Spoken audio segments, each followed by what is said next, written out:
Bismillahirrahmanirrahim. Alhamdulillahirabbil alamin.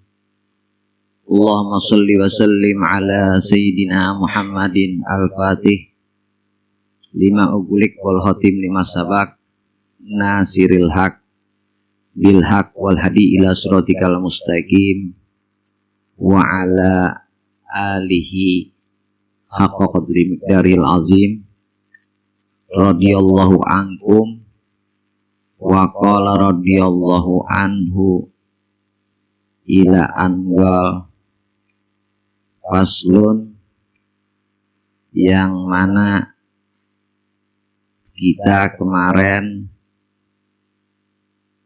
membahas daripada perkara yang membatalkan sholat, ya. Apa saja yang membatalkan sholat kita, ya. Kemarin kita ada 14 lah, masalah ada 14 macam yang membatalkan daripada sholat kita.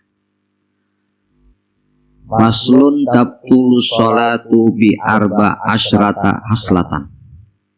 Pasal yang menerangkan pasal yang menerangkan sesuatu yang membatalkan sholat itu ada 14 perkara. Yang pertama ialah bil hadas, hadas kecil atau hadas besar. Maksudnya apa? Hadas kecil kalau wudunya batal, hadas besar kalau dia dalam keadaan janabah. Ya, mungkin saat sholat bisa aja mungkin janabah lah, cuma surahnya tidak bisa. Bil hadas seperti kentut, ya kan? Mungkin takami itu juga membatalkan daripada sholat kita.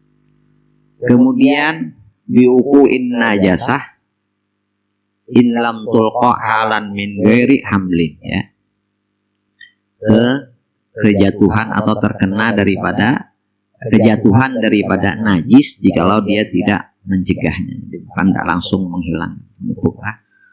Jadi kalau seandainya jatuh sesuatu yang najis langsung dia kibas itu tidak apa-apa. Tapi jangan sampai lama, artinya dengan kadar huruf itu ya sekedar subhanallah lah, bacaan subhanallah, ya. Mungkin agak repot lah biasanya kalau kena najis tuh nggak bisa repot. Kemudian yang ketiga inkisyafil aurat in lam tustar halan, ya, terbukanya aurat. Mungkin pakai sarung, kalau ditiup angin langsung kita tutup tuh tidak apa-apa, tapi kalau kita terbiarkan maka batal sholat kita. Kemudian an-nutqi biharfain bihurufin mubhimin amdan, ya, berbicara dengan satu huruf atau dua huruf tapi paham. Mungkin berbicara seperti la atau la sama ditambah sama la, ya. Misalnya ada teman mau misalnya mau mengambil barang kita lalu kita bicara la gitu. La, lam sama alif artinya jangan, berarti itu membatalkan sholat. Tapi ada perkara yang dengan nutuk tidak membatalkan sholat, ada. Nanti kita bahas lah. Kemudian yang kelima ialah al-mufattir amdan, ya. Sesuatu apa saja yang membatalkan puasa juga batal di dalam sholat. Apa? Misalkan memasukkan sesuatu ke lubang telinga, batal puasa, batal juga sholat lah. Cuma perbedaannya, jikalau ya orang sholat makannya banyak dia lupa, tetap batal sholatnya. Tapi kalau orang puasa, ya, dia makan banyak dia lupa rizik, ya lah. Maksudnya rizki tidak batal puasanya. Tapi kalau yang sholat, mungkin misalnya kita datang undangan, ya, ada bekas daging di mulut, ya, kita makan itu kalau nya banyak membatalkan lah. Kalau lupa kita akhirnya ketelan kita, nah itu membatalkan daripada sholat. Tapi beda kalau nya puasa, tidak batal puasanya, ya lah. Kalau kita kada ingat makan satu piring ya tetap nggak batal puasa kita. Kemudian ya di sini wabil akli al kasir nasian, makan, ya, makan dengan dengan tidak sengaja, lupa dia makan sesuatu yang banyak, itu membatalkan sholat. Kemudian yang ketujuh ialah salah si harakatin mutawaliyatin walau sahwan, ya. 3 gerakan lebih walaupun dia lupa tetap batal. Ya mungkin melangkah atau enggak sengaja lupa diri sholat anak berjalan, itu maksudnya lah. Walaupun dia lupa, yang penting dia bergerak 3 kali. Misalnya dalam sholat dia lupa, misalkan dalam sholat ternyata mencari duit dalam kantong, nah juga batal sholatnya lah. Artinya kalau sudah lebih daripada 3 gerakan. Kemudian al-wasbah fahisyah, ya, loncat dengan keras. Mungkin ada sop kosong, dia mau ngisi sopnya loncat, nah juga sehingga anggota tubuhnya bergerak, semuanya itu juga membatalkan daripada sholat. Kemudian wadharbah al-mufritoh, ya, mukul sangat keras, ya, dengan guncangan, mungkin seperti bebinian. Kalau binian kan biasanya kalau hanya menegur orang salah harus menepuk paha, soalnya tepuk dengan keras sehingga sehingga bergoyang seluruh badannya, juga batal sholatnya. Kemudian ziyadati ruknin fi'lin amdan, menambah rukun fi'li sengaja. Sudah tahu kita sholatnya 4 rakaat, 5 tambahkan menambah, atau sujudnya 3 kali juga termasuk. Makanya di sini yang kita jaga adalah sujud di akhir itu adalah rukun qasir. Jangan kita menjadikan rukun tawil, ya. Sujud di akhir itu kan sujud itu rukun qasir, rukun yang pendek. Biasanya kita banyak di antara kita yang sujud dia lama sujudnya, ya, dia tambah doa. Tidak boleh. Dia sujudnya itu tidak boleh kalau lebih daripada kadar bacaan tasyahud atau tahiyat. At-tahiyatul mubarakatuh shalawatu thayyibatulillah. Assalamualaikum ya Nabi warahmatullahi wabarakatuh. Assalamualaikum warahmatullahi wabarakatuh. Asyhadu an la ilaha illallah wa asyhadu anna Muhammadan abduhu wa rasuluh. Allahumma sholli ala Muhammad. Kada boleh lebih pada itu. Kalau dia sujud lebih pada bacaan itu, maka sujudnya haram tadi. Juga bisa membatalkan daripada sholatnya. Kemudian di sini yang ke-11 taqaddam ala imamihi bi ruknin fi'lin, ya, mendahului imam 2 rukun fi'li. Imam masih baca surah Bismillahirrahmanirrahim, qul huwallahu ahad, makmumnya ruku. Sudah ruku i'tidal, imamnya masih bacaan surah qul huwallahu ahad, sudah i'tidal. Ketika dia mau sujud, batal sholatnya, ya. Lebih daripada ketika dia berarah mau sujud itu sudah batal. Kalau imamnya berdiri. Kemudian yang ke-12 ialah niatu qat'is shalah, niat memutus sholat. Aku sudah gini sholatnya, usah niat termasuk batalkan puasa. Nanti aja gini sholatnya, itu kan artinya niat memutus di dalam hatinya termasuk batalkan sholat. Atau ta'liq, ya, qat'iha bisyai'in, misalkan bebinian, ya, kalau ujian harinya aku batal sholat bangkiti tapasannya, nah itu juga batal lah, kalau boleh. Allahu akbar, usia ujian lah batal, jangan, itu juga membatalkan daripada sholat lah. Kemudian wataraddudnya fi qat'iha, bingung, aku batalkankah kada kasumbayang kok, itu kada boleh juga termasuk batal daripada sholatnya lah. Kemudian, ya, ta'liqu qat'iha bisyai'in, ya, menggantungkan dengan sesuatu seperti petir atau hujan tadi, atau taraddud, ya. Yang ke-14 taraddud, yaitu bingung, artinya ya sembahyang, artinya membatalkan ada obat, itu biasanya itu termasuk membatalkan sholat. Kemudian, ya, kita kemarin membahas daripada sunnah-sunnah sholat lah. Kemudian di sini mubtilatus sholat, ya, membatalkan puasa. Jadi yang ingin disampaikan ialah tentang masalah makruhatus sholat. Nah, ini yang banyak, perkara yang dimakruhkan. Apa itu hukum makruh? Artinya makruh ialah dia meninggalkan pekerjaan tersebut karena intisalan, karena syariat ada mengatakan itu makruh hukumnya, maka dia berpahala. Tapi kalau dia meninggalkan bukan karena intisalan, dia tidak berpahala. Contohnya hukum muktamad, hukum yang jelas, ulama itu mengatakan rokok hukumnya makruh. Kalau dia tidak merokok karena dia tidak senang, maka bukan karena intisalan agama, maka dia tidak dapat pahala. Tapi karena intisalan, karena ada syariat mengatakan hukumnya makruh, lalu dia meninggalkan, dia dapat pahala. Tapi kalau seandainya dia melakukan, dia tidak berdosa. Kalau diibarahkan di kitab kemarin, seperti hukum bismillah. Bismillah ada hukum kalanya wajib, ya kan? Ada kalanya sunnah, ada kalanya mubah, ada kalanya makruh, ada kalanya haram, ada kalanya sunnah. Itu hukum bismillah sama. Kapan bismillah menjadi wajib? Seperti di dalam sholat, maka wajib kita membaca bismillahirrahmanirrahim. Kalau kita sholat dengan imam yang membaca alhamdulillahirobbilalamin, kita yakini dia tidak pakai bismillah, kita tidak sah sholatnya. Yang kedua adalah apa? Sunnah. Kullu amrin jibalin la yubda bismillah bahwa aktar atau ajizam. Setiap sesuatu yang dipentingkan dalam syariat tidak dimulai dengan bismillah, maka dia akan sedikit daripada keberkahannya. Nah, jadi kita makan kada pakai bismillah juga keberkahannya sedikit, mungkin nasinya cepat lapar, ya kan. Seperti nulis kitab mulai dengan bismillah, nulis surat lah. Ya, itu. Kemudian kapan bismillah menjadi makruh? Kalau makruh itu seperti dikatakan di kitab itu seperti memandang sesuatu yang dimakruhkan, memandang kemaluan istri. Karena makruh kita melihat apa? Kemaluan bini kita, makruh lain bini haram lah. Kita melihat kemaluan makruh lah. Karena apa? Dibilang yurisul a'ma, dibilang bisa mewariskan kebutaan. Dan ulama mengatakan yurisul a'mal basar, mewariskan kebutaan mata, juga bisa kebutaan hati lah. Itu makruh. Seperti makruh pada zatnya.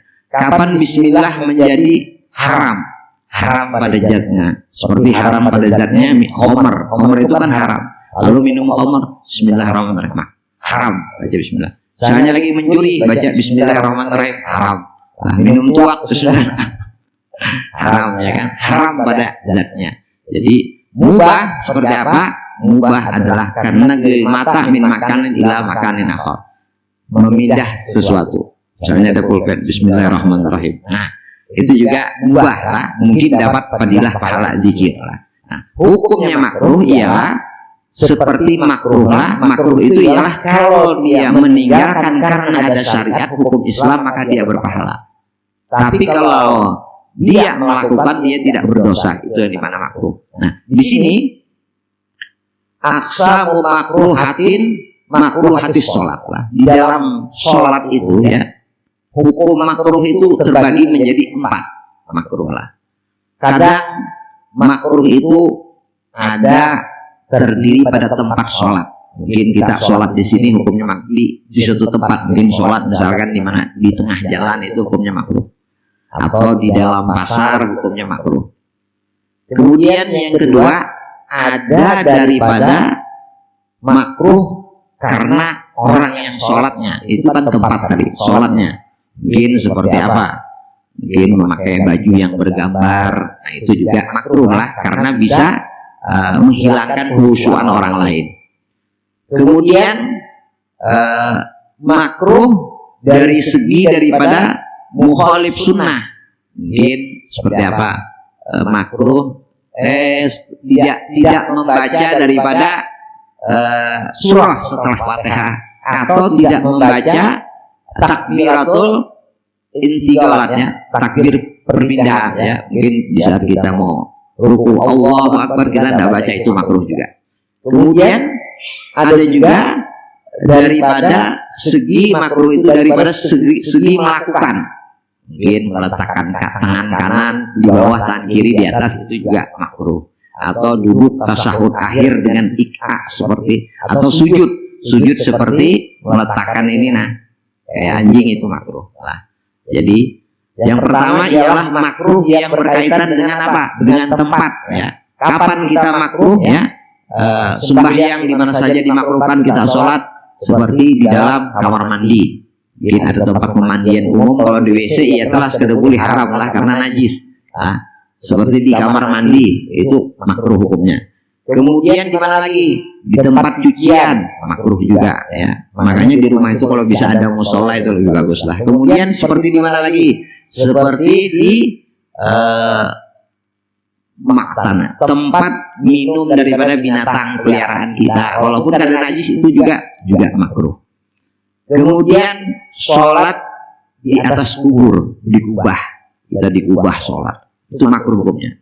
Kalau seandainya kuburnya tadi tidak bekas digali, tapi kalau digali maka bisa najis karena bekas bangkai tadi itu hukumnya najis kan, bangkai bekas tanah yang galian bangkai itu najis. Kalau kuburnya tidak digali itu di kuburan kita makruh. Makanya kalau bisa, kadang banyak di antara kita yang sholat di atas kubur waktu ziarah itu tidak boleh, makruh lah, nggak tinggalkan.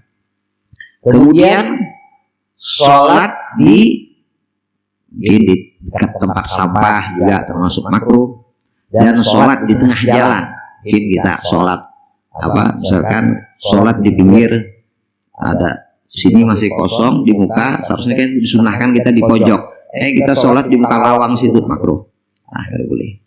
Kemudian sholat fil kanisah wal bi'ah, sholat di tempat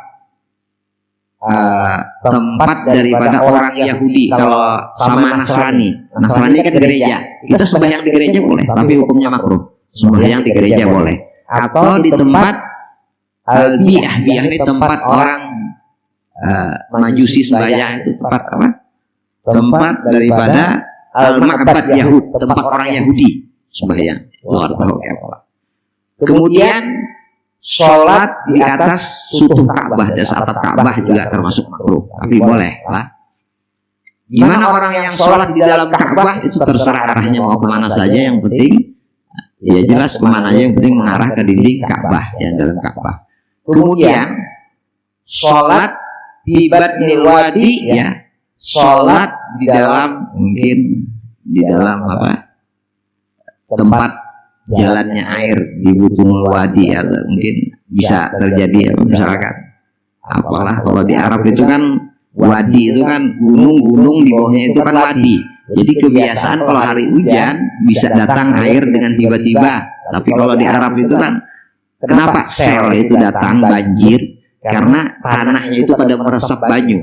Jadi kalau hujan di atas gunung dia langsung menerjang. Di mana hujannya langsung airnya mengalir langsung, biasa melanggar, nabrak rumah macam itu biasanya itu kalau di Arab. Tanahnya itu lambat meresap air, meresap banyu. Kemudian dan juga sholat di tempat orang maksiat dalam diskotik juga makruh. Kemudian sholat di pasar. Sholat Jumat masjid masih kosong, sembahyang di pasar makruh juga. Kemudian sholat menghadap orang. Ada orang berabah kita sembayangi, nah itu juga makruh. Kemudian sholat dan itu dan juga sholat menghadap daripada manusia. Makanya kita disunahkan untuk menghadap dinding. Kalau tidak ada dinding misalkan tidak ada penghalang, maka kita taruh apakah di muka kita sholat baju ya kalau bisa dinding lah, pojok kanan dulu ya kan. Kalau nggak ada kita taruh sesuatu misalkan supaya jangan dilanggar. Kalau kededa juga sejadah termasuk daripada penghalang, sudah tidak perlu lagi. Kalau sudah ada sejadah itu termasuk penghalang lah bagian. Kalau tidak ada juga garis. Tapi kalau seandainya di muka masih kosong, kita sholat di tengah jalan, nah itu ada boleh lah, makruh hukumnya. Tapi kalau kita ada orang sholat kita tabrak, itu kada boleh. Jadi yang sholat wajib mencegah. Langsung misalnya ada yang lagi sholat, ada yang mau lewat, langsung kita halangi. Disunahkan untuk mencegahnya supaya jangan lewat lah. Artinya kenapa? Ya kalau karena salah kita juga, sholatnya di jalan lah kalau boleh. Kemudian ada juga yang mana sholat itu dimakruhkan bagi orangnya. Ini kan tempatnya tadi, orang yang sholat kapan? Yaitu orang yang hakinan. Hakinan ini apa? Orang yang menahan kencing. Anak sembahyang isya, buru boleh jar. Lalu menahan kami, nah itu makruh lah. Kalau bisa kami akan dulu baru sholat. Kemudian sholat hakiban. Hakiban itu menahan berak, sakit parut, tahani. Ya, tahani, lalu sembahyang itu juga makruh. Kemudian sholat menahan daripada katut. Nah, ya lah, biasanya koler wudhu. Kalau bisa tentu tangan sayang, mudarat kalau kentut kada dibuang lah, itu penyakit lah, jadi mudarat. Mungkin ada bau, buang aja. Bau jangan kesian. Menahan kentut, maka biasanya orang yang menahan kentut ini kerasaan aja loh, murid mudah. Lalu was-was akhirnya bisa mengundang was-was. Lalu akhirnya kenapa? Akhirnya kena terasa kentut terus, padahal ada. Padahal orang murid imut-imut gitu. Itu biasa. Kemudian orang yang menahan kencing dan berak termasuk. Nah, itu adalah hakiman. Kemudian sholat ya saikon atau amal hadar in wasal wakat. Makanya Nabi itu pertama sholat yang mana makanan sudah tersedia. Makanya disebutkan idza hadaral asya wal isya uddimal asya alal isya. Kalau makanan sudah siap di rumah, kita mau sholat isya, dahulukan makan daripada seandainya waktunya masih panjang. Nah, kenapa? Kalau kita mendahulukan daripada sholat, maka otomatis pikiran kita ke makan. Ya lah, idza hadaral asya wal isya uddimal asya alal isya. Jika makanan sudah siap, ya, kemudian isya masuk, maka makan dulu lah, santai makan, habis makan baru sholat lah. Ini bukan isya aja, kapan saja waktunya lah, kapan saja waktunya. Kemudian dan lagi adalah sholat ya terbukanya kepala, tidak pakai kopiah, atau terbukanya ini pundak juga makruh. Lain bagi orang yang ihram muhrim itu tidak apa-apa. Kemudian sholat ya as-sholat fi sobin fihi taswir, sholat memakai baju bergambar-gambar juga makruh. Kemudian sholat memakai baju atau celana yang terseret ke lantai, itu juga makruh. Makanya disunahkan kita berpakaian itu agar di atas mata kaki, jangan sampai berulitan. Lain halnya bebinian lah atau apa. Kemudian itu diantaranya lah, yang mana sholat dengan pakaian yang sampai berulitan lah.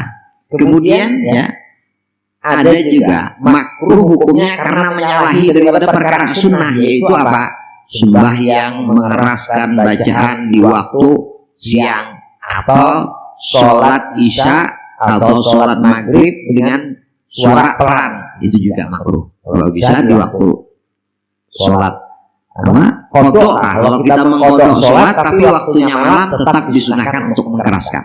Misalkan siang tadi kita ingat sembahyang asar, sunnah kan kada boleh membaca keras, tapi karena kita mengkodoknya malam, sunnah untuk mengeraskan di waktu malam hari. Nah, kemudian sholat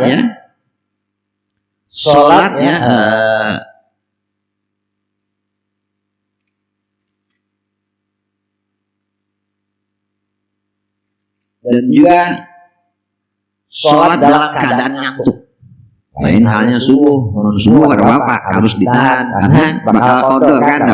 Sholat ngantuk, nah misalnya kan kita datang begawi ya, datang begawi, benar ngantuk, benar anak sebagai isya belum. Kalau yakin kita bakal bangun, baik burik dulu, burik karena sholat di akhir lah. Kalau ngantuk benar, mungkin kita datang duhur, mungkin misalnya datang, kita pas begadang begawi misalkan, masuk waktu duhur, aku burik dulu, buriknya setumat wajib, tapi sekiranya yakin bangunnya tadi sebelum kada sampai habis waktu, maka burik dulu setumat. Kemudian ya sholat ya orang yang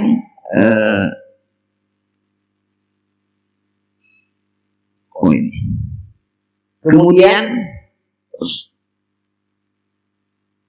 sholat kita ya, sholatnya seseorang yang mana mengeraskan bacaannya di belakang imam. Kita selain amin, misalnya kita sholat isya atau sholat maghrib, Bismillahirrahmanirrahim, Fatihahnya keras sehingga mengganggu yang tiga, ada boleh juga lah. Karena kita dianjurkan untuk mengeraskan suara cuma waktu amin lah, waktu amin juga nggak boleh. Kemudian ya, sholatnya seseorang yaitu yang mana sujudnya itu sujudnya dia seperti apa? Kayak anjing gitu, biasalah. Sujud tangannya kayak gitulah gitu. Atau sujudnya dia tidak mengikutkan hidung. Jadi kita sujud itu sunnah untuk meletakkan hidung juga lah, sunnah lah. Sunnah, makanya kalau bermasker itu mukhalif lah, artinya kada dapat fadilah sunnah ya. Karena mungkin satu makan aja kalau bermasker cuma dapat sunnah. Wallah. Kemudian ya, meninggalkan daripada surah ya, anak cepat Bismillahirrahmanirrahim, waladhdallin amin, langsung rukuk karena pakai baca surah ya, makruh juga karena mukhalif daripada. Kemudian membaca Quran ya, mengubah bacaan bacaan misalkan kita sujud membaca bacaannya lain dengan niat membaca Quran, itu juga makruh ya. Kita kalau bisa dengan yang warid, jangan menambah lah. Kemudian yaitu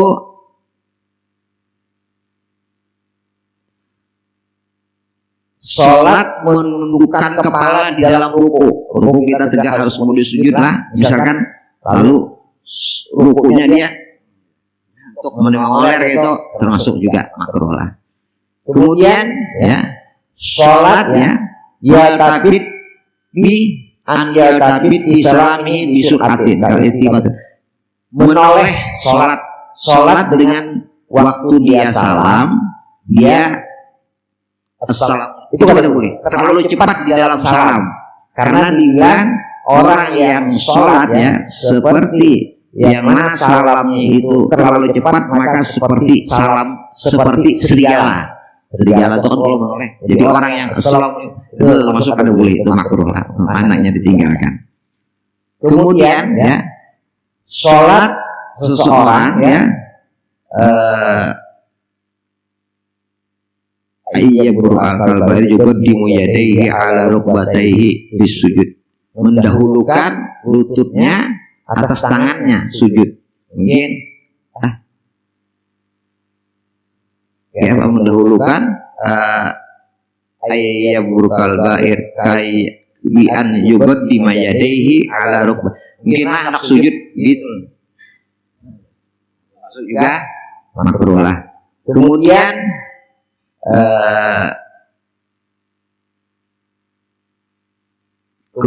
apa? Menyapu ya, mashu jabhatihi ya, menyapu. Mungkin tidak sujud batas sedikit kita sapui, itu juga makruh. Jadi batas kotor kita makruh juga. Kemudian meletakkan sesuatu lah, batu. Jadi batu orang Syiah itu kan, maka dia apa? Harus pakai batu kan sujudnya ya. Pakai batu, kalau kita pakai batu hukumnya makruh, tapi sholatnya kita sah lah. Ulun pernah apa di Aden dulu tahun 2007 kalau tidak salah, habis pulang haji, ulun singgah ke Aden sama sepupu ulun novel jalan di Aden, ziarah Bakar Al-Adani lah. Habis ziarah di Aden, hendak sembahyang, jadi Masjid Al-Husain. Ya nggak apa ulun kita sembahyang ke dalam. Pas sembahyang ke dalam, ternyata ada merasa juga, ada sadar diri, soalnya setiap sembahyang ada batu sudah banyak di kotak. Ternyata sih hendak keluar kada nyaman, hendak sembahyang terus kada nyaman, sembahyangnya dulu nopal keluaran. Kenapa sembahyang di tempat masjidnya orang Syiah, Masjid Al-Husain namanya. Kemudian dan juga ya, sholatnya seseorang ya menoleh ke kiri ke kanan tanpa hajah. Nah, misalnya ini, kalau ada itu melelek orang lewat dilelek, nah itu termasuk juga makruh. Kemudian meludah. Sholat itu boleh meludah, tapi hukumnya makruh. Kalau di dalam musola, di dalam masjid, maka hukumnya haram karena mengotori musola dan masjid. Jadi kalau meludah boleh aja, tapi jangan berniat mulu atau main, tetap batal lah. Kemudian ya, dan juga sholat seseorang yaitu sholatnya membarengi imam ruku, kita ruku baik termasuk juga batal. Kemudian memberikan isyarat atau memberikan isyarat, ya, memberikan isyarat misalkan, tapi kalau tanpa hajat, kalau misalkan ulun sembahyang zuhur, sembahyang mengkodok zuhur, waktunya waktu asar, sembahyang di belakang sembahyang asar lalu kan, sembahyang asar ulun balum, ternyata di belakang ini dikiranya sembahyang asar, namun pati. Tapi kalau ulun pakai isyarat itu tidak apa-apa karena ada hajat. Tapi kalau melarang sesuatu karena tanpa ada hajat, misalkan ada orang lalu kita memberi isyarat, itu kada boleh. Maksudnya artinya memberikan isyarat kepada orang agar jangan melakukan ini, atau mereka menyarihi anak lagi sembahyang melelek. Nah itu juga termasuk makruh lah. Atau bersandar kepada sesuatu sembahyang sambil menyandar ke dinding kan, itu termasuk juga makruh lah. Itu termasuk daripada makruhati sholat lah, makruhnya sholat. Jadi makruhnya sholat terbagi menjadi 4. Ada yang pada tempatnya, ya, ada juga dan juga ada juga makruhnya sholat itu pada mukhalafah sunnah, ya, dan juga ada juga makruhatus sholat itu daripada pekerjaan, ada juga daripada pekerjaan.